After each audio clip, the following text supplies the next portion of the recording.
सर्वोच्च न्यायालय ने कहा है कि निचली अदालत केवल निजी गवाहों द्वारा दायर हलफनामों के आधार पर जांच रिकॉर्ड पर भरोसा किए बिना या आगे की जांच का आदेश दिए बिना आरोप पत्र में उल्लिखित न किए गए अतिरिक्त अपराधों का संज्ञान नहीं ले सकती।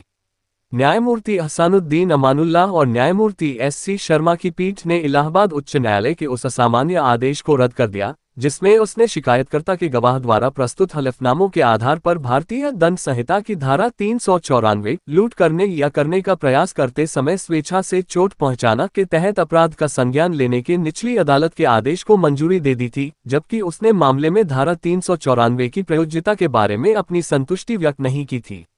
न्यायालय ने कहा, वास्तव में शिकायतकर्ता की ओर से याचिका के साथ दायर गवाहों के हलफनामों के आधार पर ही न्यायालय ने भारतीय दंड संहिता की धारा 394 के तहत संज्ञान लिया है। हम इस तरह की कार्यवाही को इस तरह से स्वीकार नहीं करते हैं। न्यायालय ने कहा कि निजी हलफनामों के आधार पर अपराधों को जोड़ना निचली अदालतों द्वारा यंत्रवत नहीं किया जाना चाहिए और उन्हें उचित जांच पर भरोसा करके या दमन के आरोप उठने पर आगे की जांच का निर्देश देकर निष्पक्षता सुनिश्चित करनी चाहिए। शुरुआत में एफआईआर आईपीसी की धारा 394, 452, 323, 504, 506 और एससी/एसटी एक्ट के प्रावधानों के तहत दर्ज की गई थी, लेकिन पुलिस ने जांच के बाद धारा 394 को हटाकर आरोप पत्र दाखिल कर दिया। इसके बाद शिकायतकर्ता के बार आवेदनों पर ट्रायल कोर्ट ने अंततः केवल गवाहों के हलफनामों के आधार पर धारा 394 का संज्ञान लिया। इलाहाबाद उच्च न्यायालय ने इस आदेश को बरकरार रखा, जिसके बाद यह अपील दायर की गई। सर्वोच्च न्यायालय ने कहा कि ट्रायल कोर्ट को पुलिस से सभी गवाहों के पूरे बयान दर्ज करने वाली पूरी केस डायरी पेश करने का अनुरोध करना आवश्यक था। इसके अलावा न्यायालय ने अभियोजन पक्ष की ओर से ये भी पाया कि उसने शिकायतकर्ता के गवाह द्वारा सीआरपीसी की धारा 161 के तहत दिए गए पूरे बयान अदालत को नहीं सौंपे ताकि स्वतंत्र रूप से इन बयानों और अन्य प्रासंगिक सामग्रियों की सत्यता का आकलन किया जा सके। वर्तमान मामले में हम पाते हैं कि जिस तरीके से यह अभ्यास किया गया है वह कानून के अनुरूप नहीं है। उच्च न्यायालय द्वारा मामले को वापस भेजे जाने के बाद ट्रायल कोर्ट के लिए यह आवश्यक था कि वह शिकायतकर्ता या द्वारा प्रस्तुत सामग्री के आधार पर स्वतंत्र रूप से आईपीसी की धारा 394 की प्रयोज्यता के संबंध में अपनी संतुष्टि बनाए। बचाव पक्ष और जांच एजेंसी से या फिर स्वयं जांच करने के विकल्प के रूप में। वर्तमान मामले में जब आरोप ये था कि गवाहों ने पुलिस के समक्ष कुछ बयान दिए थे जो दंड प्रक्रिया संहिता 1973 संक्षेप में सीआरपीसी की धारा 161 के तहत दर्ज किए गए थे, तो अभियोजन पक्ष का ये कर्तव्य था कि वह ऐसे सभी बयान अदालत में पेश करे जो नहीं किया गया। तब स्पष्ट रूप से निचली अदालत को पुलिस से सभी गवाहों के पूरे बयान दर्ज करने वाली पूरी केस डायरी पेश करने के लिए कहना आवश्यक था। इसके बाद उसका अवलोकन करने के बाद विशेष रूप से उन हिस्सों को जो पहले अदालत को नहीं भेजे गए थे, निचली अदालत इस बारे में एक स्वतंत्र राय बना सकती थी कि क्या आईपीसी की धारा 394 सहित विभिन्न धाराओं के तत्व बनते हैं। ऐसा नहीं हुआ है, अदालत ने कहा। अदालत ने निचली अदालत को सीआरपीसी की धारा 172 के तहत पूरी पुलिस केस डायरी तलब करने और यदि किसी गवाह के बयान गायब हैं, तो उचित प्रक्रिया के तहत दर्ज करने के लिए पुलिस को हलफनामा भेजने का निर्देश दिया। उपरोक्त कारणों से अपीलकर्ताओं के विरुद्ध संज्ञान लेने का आदेश रद्द किया जाता है। मामला ट्रायल कोर्ट को वापस भेजा जाता है, जिससे पुलिस को पूरी जांच और दर्ज किए गए गवाहों के बयान पेश करने का निर्देश दिया जाता है। इसके अलावा यदि पुलिस किसी भी गवाह का बयान दर्ज करने से चूक गई है, तो शिकायतकर्ता द्वारा प्रस्तुत गवाहों के हलफनामे पुलिस को भेजे जाएं। इसके बाद पुलिस आगे की जांच करेगी और संबंधित न्यायालय को एक और रिपोर्ट प्रस्तुत करेगी। ये कार्य आज से 6 सप्ताह के भीतर किया जाना चाहिए।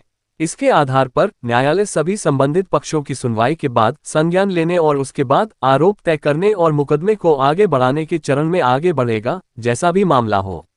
हम ये स्पष्ट करते हैं कि हमने मामले के गुण दोष पर कोई राय व्यक्त नहीं की है, अदालत ने आगे कहा। इसके अलावा यदि जांच के दौरान सामने आई किसी भी सामग्री को छिपाया गया, तो झांसी के पुलिस अधीक्षक व्यक्तिगत रूप से उत्तरदायी होंगे। इसने कस्बे सहित आसपास के सभी गांवों में अष्टमी व नवमी पर्व धूमधाम से मनाया गया। कस्बे के समाजसेवी एडवोकेट मनोज आहूजा ने बताया कि अष्टमी व नवमी पर्व के अवसर पर क्षेत्रवासियों ने शक्ति रूपेण मां दुर्गा के स्वरूप के रूप में कन्याओं का पूजन कर भोग लगाया। नवरात्रि के पावन पर्व पर दुर्गा माता को प्रसन्न रखने के लिए कन्याओं की पूजा की जाती है तथा कन्याओं को रिझाने के लिए माता जी के भक्त तरह तरह के जतन व उपाय करते हैं। आज के दिन बालिकाओं को निमंत्रण देकर बुलाया जाता है। उनकी पूजा करके उनकी पसंद का भोजन बनाकर उन्हें अपने हाथों से खिलाया जाता है। कन्याओं को उनकी पसंद की चॉकलेट व फ्रूट देकर खुश किया जाता है। कई भक्त लोग बच्चों को उनकी पसंद की ड्रेस देकर भी खुश करते हैं। शक्ति स्वरूपेण माता रानी की 9 रूपों को खुश करने के लिए 9 कन्याओं को भजन करवाने की धार्मिक आस्था मानी जाती है। ऐसे में कन्याओं की कमी आना स्वाभाविक है। सभी लोग अपने घर पर कन्या पूजन करना चाहते हैं, लेकिन कन्याएं कम होने की वजह से कुछ लोग कन्याओं की पूजा करने से वंचित भी रह जाते हैं।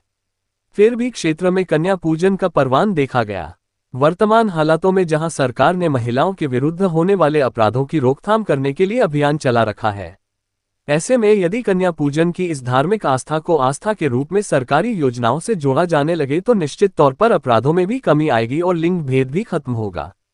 बार एसोसिएशन केकड़ी के अध्यक्ष व क्षेत्र के समाजसेवी मनोज आहूजा एडवोकेट व उनके पूरे परिवार की ओर से आज ये पर्व हर्षोल्लास के साथ मनाया जाकर 9 कन्याओं को भोजन प्रसादी करवाते हुए उनका आशीर्वाद प्राप्त किया गया। इस शुभ मौके पर आहूजा की धर्मपत्नी शालिनी आहूजा, शंकर, काजल आहूजा, डिंकी, तरुण व कृष्णा आहूजा ने विधि विधान के साथ पूजा अर्चना करते हुए देवी स्वरूपेण कन्याओं को भोजन प्रसादी करवाकर नन्ही कलियों के चरण स्पर्श कर उनका आशीर्वाद प्राप्त किया। इसके साथ ही उन्होंने पूरे देशवासियों को नवरात्रि पर्व की हार्दिक बधाई व शुभकामनाएं दी।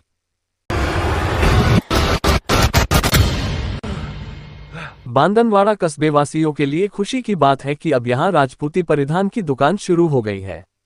इस दुकान के खुलने से अब राजपूत समाज सहित अन्य समाज की महिलाओं को अपनी पारंपरिक ड्रेस खरीदने के लिए बड़े शहरों का रुख नहीं करना पड़ेगा। नव प्रतिष्ठान का शुभारंभ समाज सेविका सुनीता भाटी ने अपनी माताजी भंवरी देवी का आशीर्वाद लेकर किया। सुनीता जी ने बताया कि लंबे समय से कस्बे की महिलाओं की यह मांग थी कि यहां राजपूती ड्रेस की दुकान खोली जाए ताकि उन्हें शहरों तक नहीं जाना पड़े। इसी मांग को देखते हुए ये पहल की गई है। इससे पूर्व सुनीता भाटी सुमेर हेल्थ केयर के माध्यम से क्षेत्रवासियों को चिकित्सा के क्षेत्र में उल्लेखनीय सेवाएं दे रही हैं। नित नए आयाम स्थापित करने वाली सुनीता भाटी पूर्व में भिनाय पंचायत समिति की उप प्रधान भी रह चुकी हैं तथा श्री विनायक इवेंट के मैनेजिंग डायरेक्टर व इवेंट की दुनिया के बेताज बादशाह अनिल भाटी की बहन हैं। सुनीता भाटी ने बताया कि उनके द्वारा किए जाने वाले प्रत्येक कार्य के पीछे उनके पति प्रदीप भट्ट का मार्गदर्शन, सहयोग और प्रेरणा रही है, जो हर कदम पर उनके साथ खड़े रहते हैं। कस्बे में इस नई पहल को लेकर लोगों में उत्साह का माहौल है और स्थानीय महिलाओं ने इसके लिए सुनीता भाटी का आभार व्यक्त किया है। वहीं इस खूबसूरत मौके पर कस्बे के समाजसेवी एडवोकेट मनोज आहूजा ने प्रदीप व सुनीता को इस नई उपलब्धि के लिए बधाई व शुभकामनाएं दी है।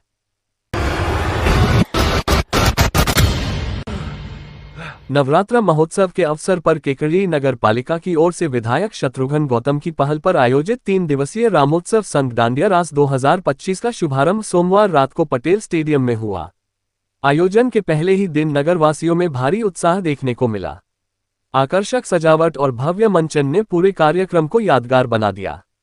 लोकप्रिय टीवी सीरियल राधा कृष्ण की अभिनेत्री मल्लिका सिंह का आगमन मुख्य आकर्षण रहा। मंच पर आते ही दर्शकों ने तालियों की गड़गड़ाहट और जयघोष के साथ उनका स्वागत किया। उन्होंने भक्तिमय प्रस्तुतियों और सांस्कृतिक कार्यक्रमों से उपस्थित जनसमूह को मंत्रमुग्ध कर दिया। मल्लिका सिंह ने भगवान श्रीराम और माता सीता के आदर्श जीवन पर आधारित प्रेरक संदेश भी दिया, जिसे श्रोताओं ने ध्यानपूर्वक सुना और खूब सराहा। देर रात तक दर्शक उनकी प्रस्तुति का आनंद उठाते रहे। इस अवसर पर विधायक शत्रुघ्न गौतम ने कहा कि रामोत्सव जैसे आयोजन हमारी संस्कृति और परंपरा की पहचान है। ये केवल धार्मिक आस्था का पर्व नहीं बल्कि हमारी युवा पीढ़ी को अपनी जड़ों से जोड़ने का एक सशक्त माध्यम भी है। उन्होंने कहा कि आने वाले वर्षों में इसे और भी भव्य रूप दिया जाएगा। रामोत्सव संघ डांडिया रास में विभिन्न प्रतियोगिताएं आयोजित की जा रही हैं, जिनमें garba queen and king, mister miss Kekri, best माँ बेटी जोड़ी, फैंसी ड्रेस प्रतियोगिता, बेस्ट फ्रेंड्स परफॉर्मेंस और नारी शक्ति आइकॉन प्रमुख है। प्रतिभागियों ने मंच पर पूरे आत्मविश्वास और उत्साह के साथ अपनी प्रतिभा का प्रदर्शन किया। कार्यक्रम में उपखंड अधिकारी दीपांशु सांगवान, तहसीलदार Bunty Rajput, circle inspector city Kusumlata, नगर के गणमान्य नागरिक, प्रशासनिक अधिकारी, व्यापारी वर्ग, युवा और महिलाएं बड़ी संख्या में उपस्थित रहे। आयोजकों ने मल्लिका सिंह को स्मृति चिन्ह भेंट कर सम्मानित किया। पटेल स्टेडियम को विशेष रूप से सजाया गया था। पूरे स्टेडियम परिसर में केसरिया राम पताकाएं लहरा रही थीं, जबकि प्रवेश द्वार से लेकर मुख्य मंच तक रंग बिरंगी लाइटों और भी पारंपरिक झांकियों ने वातावरण को दिव्य बना दिया। आकर्षक रोशनी और सजावट ने श्रद्धालुओं व दर्शकों को भावविभोर कर दिया। आयोजकों ने बताया कि रामोत्सव के दूसरे दिन मंगलवार को टीवी जगत की प्रसिद्ध अभिनेत्री रश्मि गुप्ता अपनी विशेष प्रस्तुति देंगी। उनके आगमन को लेकर भी शहरवासियों में खासा उत्साह है। दुर्गा अष्टमी के अवसर पर शहर में मां जगदंबा की भव्य शोभायात्रा धूमधाम से निकाली गई। पुरानी केकड़ी स्थित तेजा चौक से मंगलवार दोपहर मां जगदंबा प्रतिमा सिंह की प्रतिमा पर सवार होकर रवाना हुई। शोभायात्रा चारभुजा मंदिर, मानक चौक से होते हुए खिड़की गेट, सदर बाजार, बालाजी की बगीची, दाधीच बगीची और अजमेरी गेट से गुजरती हुई बाजार मार्ग के रास्ते अपने गंतव्य पुरानी केकड़ी वापस पहुंची। शोभा यात्रा की शुरुआत में माता को विशेष श्रृंगार कर सिंह की प्रतिमा पर विराजित किया गया। पूजा अर्चना और आरती के पश्चात सवारी का शुभारंभ हुआ। मार्ग में जगह जगह भक्तों ने आरती उतारी और मंदिरों में विशेष पूजा अनुष्ठान हुए। प्रमुख रूप से चारभुजा मंदिर, मानक चौक, घंटाघर स्थित निर्मलेश्वर महादेव मंदिर और बगीची के बालाजी मंदिर परिसर में आरती का आयोजन किया गया। शोभायात्रा के दौरान वातावरण भक्ति और उल्लास से सराबोर रहा। बैंड बाजों की स्वर लहरियों के बीच माताजी के भजन कीर्तन गूंजते रहे। भक्तजन माता के जयकारों के साथ नाचते गाते आगे बढ़े। अखाड़े के उस्तादों ने लाठी और भाला घुमाकर करतब दिखाए और अखाड़े के युवाओं ने अपने कौशल का प्रदर्शन कर सभी को रोमांचित कर दिया। जगह जगह श्रद्धालु फूल बरसाकर माता का स्वागत करते रहे। कार्यक्रम में नगर पंडित एवं चारभुजानाथ मंदिर के कथा व्यास पंडित मुरलीधर दाधीच, पंडित गणेशलाल दाधीच, कवि बुद्धि प्रकाश दाधीच, ज्ञान प्रकाश दाधीच, संयोजक नवल दाधीच, दीपक दाधीच, प्रदीप दाधीच, सफल दाधीच आदि ने अखाड़ा उस्ताद नाथू उस्ताद का पगड़ी बांधकर सम्मान किया।